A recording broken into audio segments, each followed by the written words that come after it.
Бухта Чажма является частью залива Японского моря и находится в Приморском крае. На берегу бухты располагается закрытый поселок Штоково 22. Главным предприятием поселка является судоремонтный завод номер 30 ВМФ, занимающийся обслуживанием атомных подводных лодок Тихоокеанского флота. Одной из задач судоремонтного завода была перезарядка активных зон реакторов на подводных лодках. 10 августа 1985 года на атомной ракетной подводной лодке К-431, входившей в 4-ю флотилию атомных подводных лодок Тихоокеанского флота, проводилась плановая операция номер 1 – перезарядка активных зон второго реактора лодки. Над реакторным отсеком лодки были вырезаны и демонтированы элементы легкого и прочного корпуса подводной лодки и установлено специальное техническое сооружение. К К-431 была пришвартована плавучая мастерская ПМ-133, оборудованная для проведения работ по перезарядке реакторов.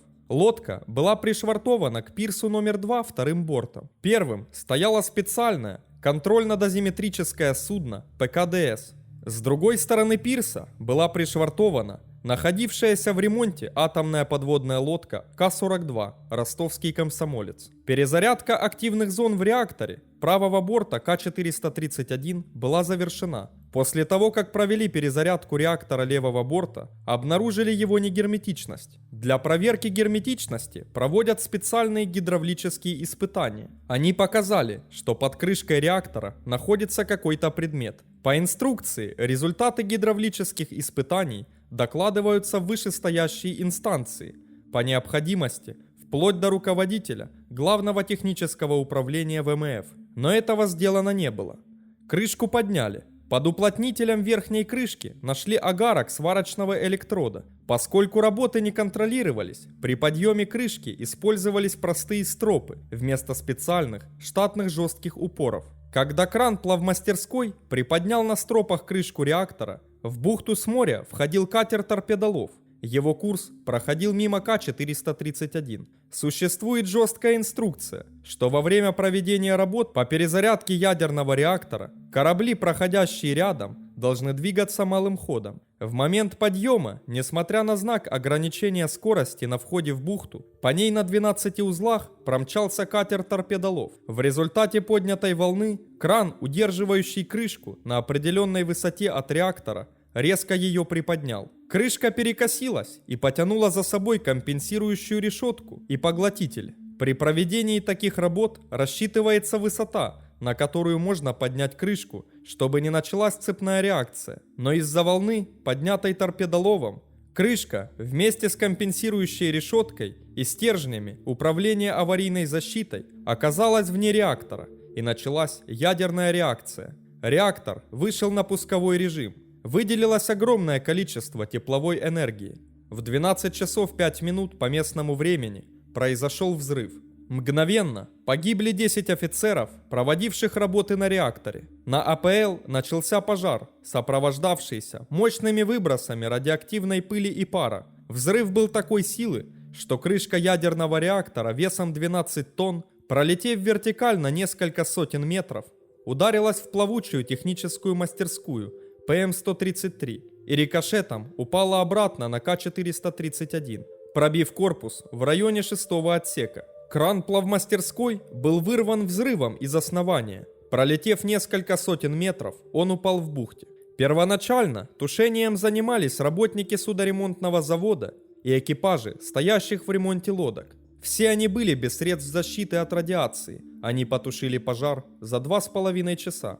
В Штоково-22 ввели режим полной информационной блокады. Завод отцепили, резко усилили пропускной режим. Вечером отключили телефонную связь поселка с внешним миром. Но никто из флотского руководства не разъяснил жителям, что произошло и как надо поступать. Поэтому жители поселка тоже получили свою порцию радиации. В полосе радиоактивного загрязнения оказалась сама бухта и прилегающая к бухте береговая полоса. Завод, поселок Штоково-22. Ветер разносил радиоактивную пыль и пар. Уровень гамма-излучения в разных местах в десятки и сотни раз превысил санитарную норму. В эпицентре взрыва уровень радиации составлял 90 тысяч рентген в час. Уровень радиации определили по чудом сохранившемуся обручальному кольцу одного из офицеров. Сам офицер сгорел без следа. Вектор радиоактивных осадков пересек полуостров Дунай и вышел к морю с другой стороны, в районе побережья Уссурийского залива. Площадь заражения составляла около 100 тысяч квадратных метров.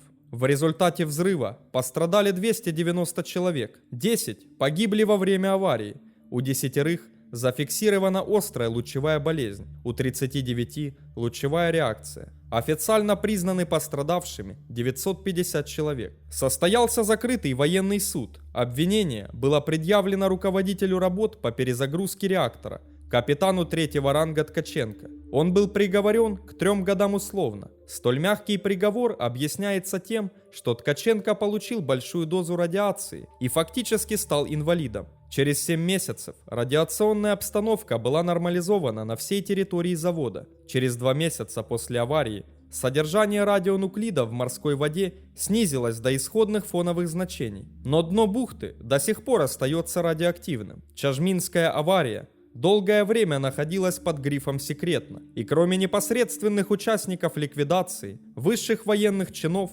работников завода и местного населения, о ней не знал практически никто. Первые упоминания о катастрофе появились в прессе только в 90-х годах, но даже спустя столько лет многое в этом инциденте покрыто тайной. Друзья, поддержите наш новый проект, подписавшись на канал и поставив лайк.